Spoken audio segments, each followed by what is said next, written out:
અત્યાર સુધીમાં આપણે ફેઝ ઇક્વિલિબ્રિયમની અંદર total system, water system, sulphur system અને લેડ સિલ્વર સિસ્ટમ વિશે જોઈ ગયા હતા. હવે વન કમ્પોનન્ટ સિસ્ટમમાં બે સિસ્ટમ પ્રેઝન્ટ હતી, એક તો વોટર સિસ્ટમ અને બીજું સલ્ફર સિસ્ટમ. ટુ કમ્પોનન્ટ સિસ્ટમની અંદર આપણે એક સિસ્ટમ ઓલરેડી જોઈ ગયા હતા, એ હતી લેડ સિલ્વર સિસ્ટમ. હવે આમાં આપણે જે કોન્ગ્રુઅન્ટ મેલ્ટિંગ પોઈન્ટ વાળી સિસ્ટમ જોવાની છે. કોન્ગ્રુઅન્ટનું આપણે સામાન્ય મિનિંગ જોઈએ તો શું થાય, તો કે કોન્ગ્રુઅન્ટ એટલે સુસંગત, એકરૂપ હોવું. જેનો મેલ્ટિંગ પોઈન્ટ સુસંગત હશે એને કહેવાશે કોન્ગ્રુઅન્ટ મેલ્ટિંગ પોઈન્ટ સિસ્ટમ. હવે તમારા પાસે જે સિસ્ટમ તમારે જે એક્ઝામની અંદર પૂછાશે એ સિસ્ટમ છે કોન્ગ્રુઅન્ટ મેલ્ટિંગ પોઈન્ટ સિસ્ટમ અને એનું નામ છે મેગ્નેશિયમ ઝિંક સિસ્ટમ.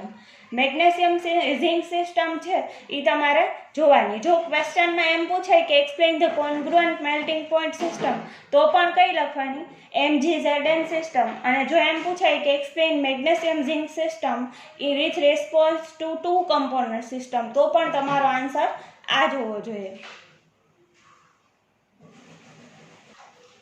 હવે કોન્ગ્રુઅન્ટ મેલ્ટિંગ પોઈન્ટ સિસ્ટમ અથવા મેગ્નેશિયમ ઝિંક સિસ્ટમ, હવે એને કહેવાશે કેવી રીતે, તો કે તમારે સ્ટાર્ટિંગ અહીંયાથી કરવાનું કે a substance is said to possess a congruent melting point. Congruent melting point એટલે સિમ્પલ લેંગ્વેજમાં કહું તો સુસંગત મેલ્ટિંગ પોઈન્ટ અથવા એકરૂપ melting point if it melts completely into liquid phase having some composition as that of the solid phase. એનું composition કેવું હશે, તો કે લિક્વિડ ફેઝનું કમ્પોઝિશન એ સોલિડ ફેઝ જેવું જ હશે.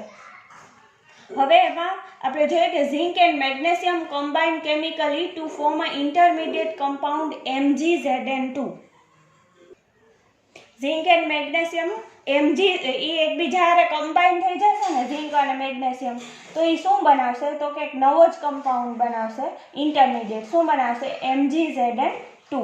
હવે ડાયાગ્રામ આપણે જોવાનું છે, પણ ડાયાગ્રામમાં પોઈન્ટ એ છે એ શું દર્શાવે, 420 ડિગ્રી સેન્ટીગ્રેડ એટલે કે એ ટેમ્પરેચર દર્શાવશે. પોઈન્ટ બી, તો કે પોઈન્ટ બી દર્શાવશે 650 degree centigrade.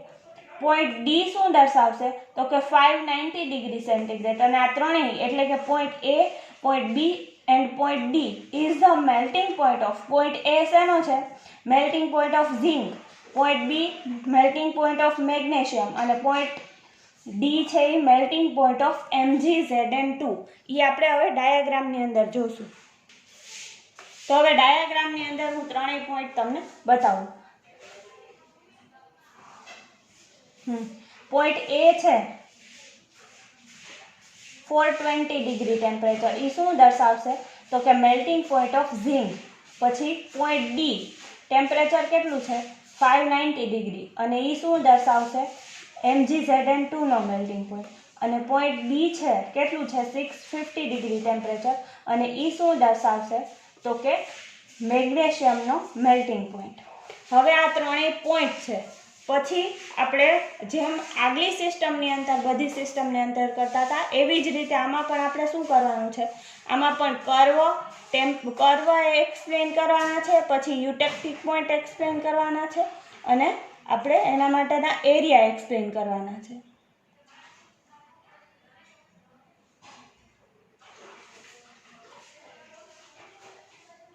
The phase diagram has 4 phases. આમાં પણ કેટલા phases છે, તો કે 4. એક તો ફર્સ્ટ છે solid magnesium, second solid zinc, third one is MgZn2 એટલે એ બેયનું મિક્સચર છે અને ફોર્થ છે solution of zinc and magnesium. આ ચારેય ફેઝ છે પ્રેઝન્ટ. એક તો છે સોલિડ મેગ્નેશિયમ, બીજું છે સોલિડ ઝિંક, ત્રીજું છે MgZn2 અને ચોથું છે solution of zinc and magnesium. હવે વારાફરતી જેટલા કર્વ છે એ એક્સપ્લેન કરવાના છે. તો આમાં કર્વ ટોટલ કેટલા પ્રેઝન્ટ છે, 4 કર્વ છે. Curve AC, curve BE, curve DC and curve DE. આપણે એને વારાફરતી પહેલા તો ડાયાગ્રામમાં જોઈ લઈએ કે કેટલા કર્વ પ્રેઝન્ટ છે.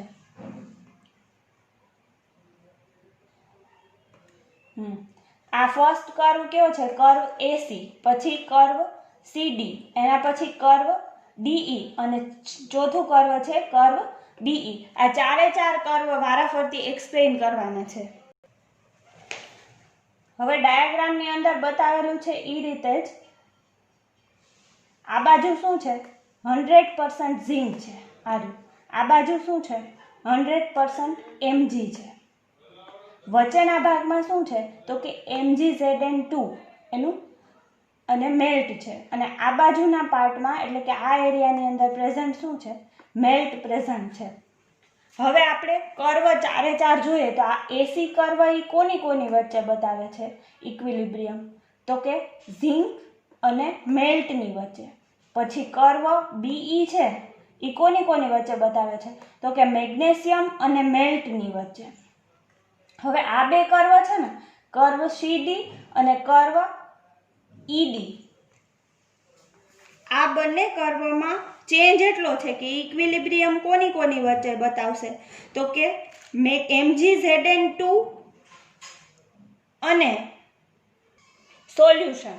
હવે જો અહીંયા આ બે તો તમને તરત ખબર પડી જશે એસી અને બી, પણ અહીંયા જો આ કર્વ સીડી છે અને આ કર્વ ડીઈ છે. આ બંને કર્વ કોની વચ્ચે બતાવે છે તો કે આ કર્વ પણ કોની વચ્ચે, કર્વ સીડી છે MgZn2 અને આ સોલ્યુશન મેલ્ટ કહેવાય એની વચ્ચે, અને આ કર્વ ડીઈ છે એ પણ કોની વચ્ચે MgZn2 અને આ મેલ્ટ વચ્ચે બતાવે છે ઇક્વિલિબ્રિયમ. તો પણ આ જે કર્વ સીડી છે એ melting point of MgZn2 falls by the addition of zinc, એટલે આમાં ઝીંક એડિટ થતું હશે ને ત્યારનો મેલ્ટિંગ પોઈન્ટ બતાવે છે, અને આ કર્વ છે ને એ મેગ્નેશિયમનું એડિંગ થતું હશે ને ત્યારનો મેલ્ટિંગ પોઈન્ટ બતાવે. બેયમાં ખાસ એટલો જ ફરક છે કે કર્વ સીડી છે એ શું બતાવે તો કે it shows that the melting point of MgZn2 by addition of zinc, અને આ તો કર્વ ડીઈ છે એ શું બતાવશે shows the melting point of MgZn2 falls by the addition of zinc. એ બે વચ્ચે ખાલી એટલો જ ડિફરન્સ છે. હવે એને આપણે ડિસ્ક્રિપ્શન વડે સમજીએ ચારે ચાર કર્વને, કેમ કે એક્સપ્લેન તો કરવા જ પડશે ચારે ચાર કર્વ. એના પછી આપણે પોઈન્ટ સમજવાના ને એના પછી આપણે શું સમજવાનું તો કે એરિયા. હવે તમે કર્વમાં જોઈ શકો છો સૌથી પહેલા તો કયો કર્વ છે તો કે કર્વ એસી.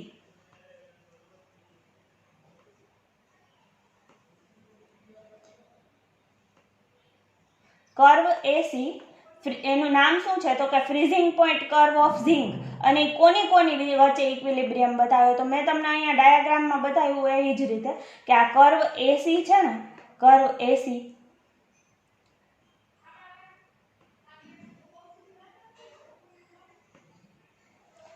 આ કર્વ એસી આ બે વચ્ચે કોના વચ્ચે તો કે ઝીંક અને સોલ્યુશન વચ્ચે. પછી કર્વ જે આ છે ઈડી ઈ કોની વચ્ચે બતાવશે તો કે કર્વ ઈબી ઈ આ બાજુ મેગ્નેશિયમ છે ને આ બાજુ શું છે સોલ્યુશન, ઈ બે વચ્ચે ઇક્વિલિબ્રિયમ બતાવશે. પછી કર્વ સીડી છે ઈ કોની વચ્ચે MgZn2 ને સોલ્યુશન વચ્ચે, અને કર્વ આ ડીઈ છે ઈ પણ MgZn2 અને સોલ્યુશનની વચ્ચે. બેયનો મેં તમને ડિફરન્સ કીધો કે બેયમાં ફરક ખાલી એટલો રહેશે કે ઓલું બાય એડિંગ ધ ઝીંક આવશે ને આમાં શું આવશે તો કે બાય એડિંગ ધ મેગ્નેશિયમ. હવે આ કર્વ તમને સમજાઈ ગયા છે. It shows the equilibrium between the solid zinc and solution. એના પછી નેક્સ્ટ છે curve BE freezing point curve of magnesium. એ કોના વચ્ચે ઇક્વિલિબ્રિયમ છે તો કે સોલિડ મેગ્નેશિયમ અને સોલ્યુશન. એના પછી કર્વ ડીસી શું એનું નેમ શું છે તો કે melting point curve of MgZn2, અને કર્વ ડીઈ છે એનું નામ પણ શું છે તો કે melting point of curve of MgZn2. આ પણ કર્વ ડીસી પણ કોની વચ્ચે ઇક્વિલિબ્રિયમ બતાવે તો કે સોલિડ MgZn2 અને સોલ્યુશન, અને કર્વ ડીઈ પણ સોલિડ MgZn2 અને સોલ્યુશન વચ્ચે જ ઇક્વિલિબ્રિયમ બતાવશે. બેયમાં ફરક શું છે તો કે બેયમાં ખાલી બાય એડિંગ ધ ઝીંક આવશે ડીસીમાં, અને આમાં કર્વ ડીઈમાં શું આવશે બાય એડિંગ ધ મેગ્નેશિયમ. જો તમે મેન્શન નહીં કરો તો પણ ચાલશે, એટલે એ લખવાની જરૂર નથી. હવે આના ઉપરથી આપણને ખબર પડે કે આખા ચારે ચાર કર્વ માટે કમ્પોનન્ટ બે જ છે, કેમ કે સિસ્ટમ જ આપણી કઈ છે MgZn સિસ્ટમ, એટલે સી બરાબર શું મૂકશું 2 મૂકશું. અને અવસ્થા આપણે ખાસ જોયું કે બધા જ કર્વ માટે પી બરાબર શું છે 2 છે, કેમ કે જો આ બધામાં તમને ઇક્વિલિબ્રિયમ બે વચ્ચે બતાવે છે બધા કર્વની અંદર. તો કે હા, બધા વચ્ચે ઇક્વિલિબ્રિયમ બતાવે છે, બે વચ્ચે, એટલે number of ફેઝિસ P is equal to શું આવશે? 2 આવશે.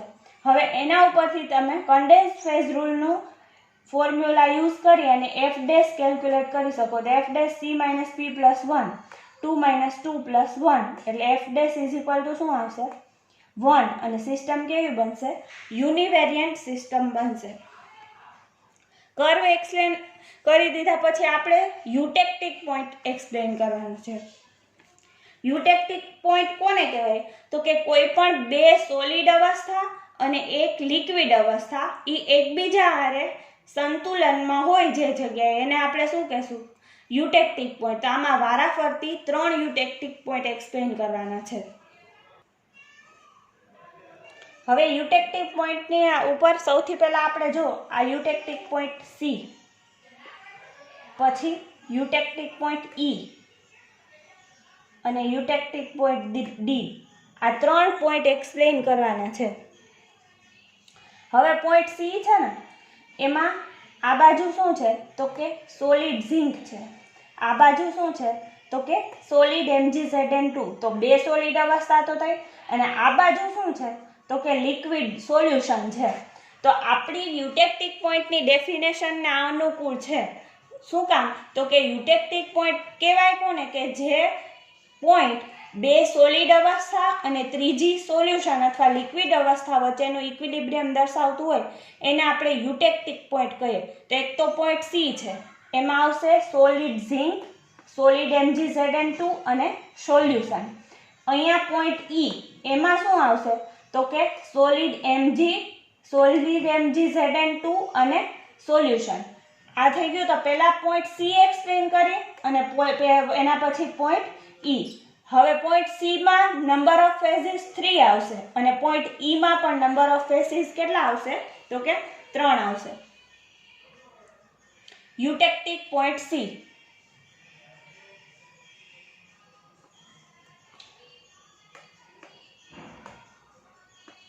It is the first eutectic point of the system where 3 phases. હવે કયા એ મેં તમને આ ડાયાગ્રામની અંદર બતાવ્યા. એક તો સોલિડ ઝિંક, બીજું સોલિડ મેગ્નેશિયમ અને ત્રીજું solution are in equilibrium. So f dash is equal to c minus p plus 1. 2 minus p બરાબર આપણે કેટલા મૂકવાના? c બરાબર તો 2 જ, p બરાબર 3, કેમ કે આ 3 અવસ્થા સોલિડ ઝિંક, સોલિડ MgZn2 અને સોલ્યુશન ઇક્વિલિબ્રિયમમાં છે. એટલે 2 માઇનસ 3 પ્લસ 1, તો f dash is equal to શું આવશે? 0. તો સિસ્ટમ કેવી બનશે? નોન વેરિયન્ટ સિસ્ટમ બનશે. એના પછી યુટેક્ટિક પોઈન્ટ E છે. યુટેક્ટિક પોઈન્ટ E કોના વચ્ચે ઇક્વિલિબ્રિયમ છે? તો કે યુટેક્ટિક પોઈન્ટ E 3 phases. કયા? Solid magnesium, solid MgZn2 and solution are in equilibrium.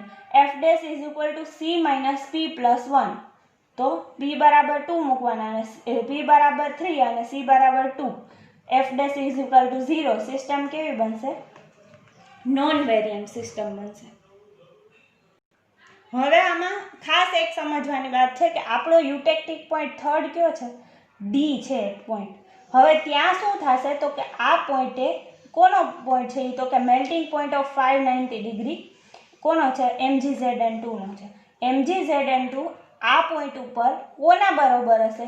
તો કે સોલ્યુશનની બરોબર હશે. એટલે બેયનો પોઈન્ટ એક થઈ જશે. તો ત્યારે આ પોઈન્ટ એક D એવો છે કે જે પોઈન્ટે આપણી 2 કમ્પોનન્ટ સિસ્ટમ હતી ને એ કેવી બની જશે? તો કે 1 કમ્પોનન્ટ સિસ્ટમ બની જશે. ઘટક બધાય કેવા થઈ જશે? સેમ કમ્પોઝિશનમાં અને સેમ માત્રામાં થઈ જશે. એનાથી થશે શું? તો કે આપણી 2 કમ્પોનન્ટ સિસ્ટમ એ પોઈન્ટ D ઉપર 1 કમ્પોનન્ટ સિસ્ટમ થઈ જશે. તો તમારે અહીંયા શું લખવાનું છે? તો કે eutectic point D, melting point of solid MgZn2. In this case, solution and solid of same composition are in equilibrium. At the point D, 2 component system become 1 component system MgZn2. એટલે 2 પોઈન્ટ ઉપર તમારે diagram calculate કરવાની જરૂર નથી. હવે એના પછી શું આવશે? તો કે આપણે સૌથી પહેલા 4 કર્વ એક્સપ્લેન કર્યા, પછી યુટેક્ટિક પોઈન્ટ એક્સપ્લેન કર્યા. હવે એના પછી શું એક્સપ્લેન કરવાનું છે? તો કે એરિયા. હવે એરિયામાં અબોવ ધ કર્વ ACDEB, એને પહેલા કર્વમાં તમે જોવો ને તો તમને વધારે ખબર પડશે. ડાયાગ્રામમાં તમે જોઈ શકો છો.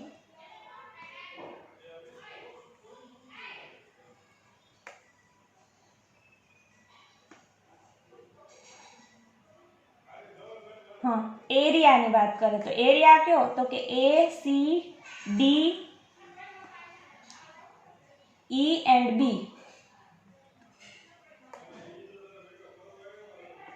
આ ઉપરનો એરિયા અબોવ ધ ACDEB આટલો એરિયા છે એ શું દર્શાવે છે તો કે મેલ્ટ દર્શાવે, અથવા એને શું કહેવાય સોલ્યુશન દર્શાવે, કે ત્યાં P બરાબર શું છે 1 છે, તો P બરાબર 1 લઈ અને એ એરિયામાં આપણે ડિગ્રી ઓફ ફ્રીડમ કેલ્ક્યુલેટ કરવાનું છે. Above the curve ACDEB system is liquid. આ જો આપણે જોયું જ mixture of zinc and magnesium. P is equal to 1 and C is equal to 2. Component to Mg and Zn both, and P is equal to 1. તો F dash is equal to C minus P plus 1. શું આવશે તો કે 2 minus 1 plus 1 એટલે F dash is equal to 2. F dash is equal to 2 આવશે અને system આપણી કેવી બનશે બાયવેરિયન્ટ સિસ્ટમ બનશે. એટલે આના ઉપરથી ઓવરઓલ આપણને એ ખબર પડી કે જો ક્વેશ્ચન તમારો એમ હોય કે explain the congruent melting point system. congruent melting point system એટલે એકરૂપ melting point, સુસંગત melting point. MgZn સિસ્ટમ કે તો પણ તમારે આ જ લખવાનું. એના 4 ફેઝિસ છે એ solid magnesium, solid zinc, MgZn2 અને સોલ્યુશન. પછી એની અંદર 4 કર્વ છે. પછી યુટેક્ટિક પોઈન્ટ 3 છે. કયા કયા છે તો કે point C, point E end point D. D point એવો છે કે ત્યાં શું થશે તો કે આપણી 2 કમ્પોનન્ટ સિસ્ટમ એ કેવી બની જશે 1 કમ્પોનન્ટ સિસ્ટમ બની જશે. પછી એરિયા એક્સપ્લેન કરવાનું. એરિયામાં સિસ્ટમ કેવી બનશે બાયવેરિયન્ટ સિસ્ટમ બનશે. હવે લાસ્ટ પોઈન્ટ એક તમારે લખવાનો કે જો આપણે આ લિક્વિફાઈડ મિક્સચર છે એને ઠંડુ પાડીએ તો શું થશે તો કે ઝિંક અને મેગ્નેશિયમના આ મિક્સચરને ઠંડુ પાડતા આપણને composition of initial molten mixture મળશે. એ કોના ઉપર એ composition of initial molten mixture હશે એના ઉપર ડિપેન્ડ કરશે કે આપણને કયો કમ્પાઉન્ડ એક મળશે. ધારો કે જો પોઈન્ટ એક્સ છે એને વધારે ઠંડુ કરવામાં આવે, પોઈન્ટ એક્સ છે ત્યાં કૂલ કરવામાં આવે, then the cooling will take place along the XY. આ XY છે ને XY ત્યાં કુલિંગ થશે. આ દર્શાવવાનું કારણ હમણાં તમને ખબર પડી જશે. At point Y a solid MgZn2 will be separate out. આ પોઈન્ટ Y છે ને ત્યાં શું થશે તો કે સોલિડ MgZn2 સેપરેટ થઈ જશે. ફરીથી આગળ જો આપણે કુલિંગ કરશું તો YC પોઈન્ટ છે ને આ YC પોઈન્ટ YC આ પોઈન્ટે એટલે કે આ C પોઈન્ટે આપણને શું મળી જશે તો કે C પોઈન્ટે આપણને સોલિડ ઝિંક સેપરેટ થઈ જશે.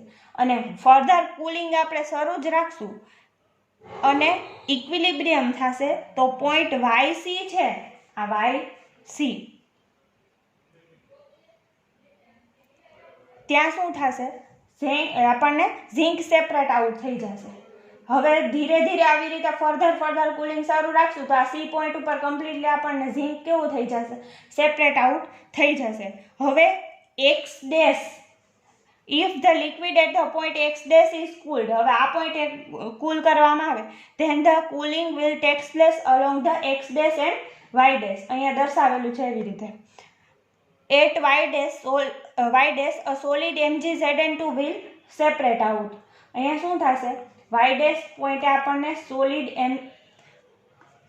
MgZn2 સેપરેટ આઉટ થઈ જશે અને હજી એને ફરીથી આપણે કુલિંગ કરતા જશું તો આપણને આ પોઈન્ટ છે ને Y dash E એમાંથી E ઉપર આપણને શું મળશે તો કે મેગ્નેશિયમ સેપરેટ આઉટ થઈ જશે. અહીંયા ફરીથી હું તમને કહું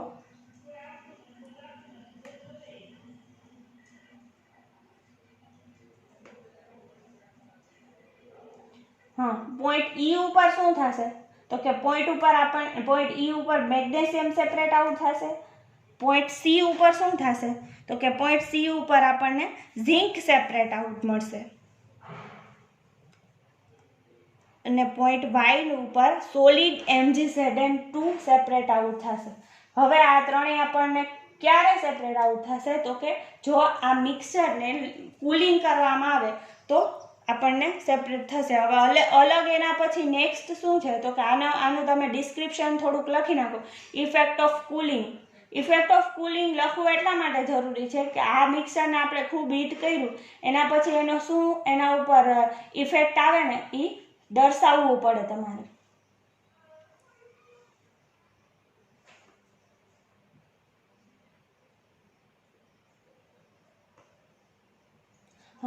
Effect of cooling on the liquefied mixture.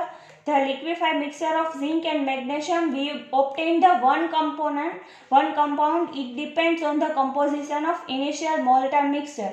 હવે જેવી રીતે આપણે એક્ઝામ્પલ ઓલામાં જોયું ડાયાગ્રામની અંદર. For example, if the liquid at the point X is cooled, then the cooling will take place along XY at point Y, and MgZn2 will be separate out. At the point C, solid zinc is separate out. If the liquid at the point X is cooled, then the cooling will take place along the X dash and Y dash, and the point Y dash, a solid MgZn2 will separate out. On further cooling, therefore, it shifts to the equilibrium along the Y dash E, and when at E solid phase Mg separate out. આ તમે તમારી રીતે પણ મેં તમને જેવી રીતે ડાયાગ્રામમાં બતાવ્યું એવી રીતે લખી શકો. જો આટલી બધી લેંગ્વેજમાં ન લખવું હોય તો તમે સિમ્પલ લેંગ્વેજમાં શું લખી શકો એ હું તમને કહી દઉં. સિમ્પલ લેંગ્વેજમાં તમે ખાલી એટલું તો લખી જ શકો કે on cooling this liquefied mixture of zinc and magnesium we opening the one compound at proper point. It depends on the composition of initial molten mixture. પહેલી લાઈન તમારે આ લખી દેવાની. પછી તમે એમ લખી શકો કે if the liquid is cooled, then at the point C, zinc is separate out. On further cooling, at point Y, MgZn2 is separate out. And after equilibrium takes place, at point E, solid Mg is separate out. બસ આ 3 point તમારે ખાલી લખવાના. એક તો point C ઉપર solid zinc આપણને separate થશે, પોઈન્ટ વાય ઉપર MgZn2 સેપરેટ આઉટ થશે અને પોઈન્ટ ઈ ઉપર શું સેપરેટ આઉટ થશે મેગ્નેશિયમ સેપરેટ થશે. બસ આ 3 પોઈન્ટ. ચોથું ઇફેક્ટ ઓફ કુલિંગ લખી અને લખી દેશો તો પણ ચાલશે. અને ખાસ વાત એ કહેવાની કે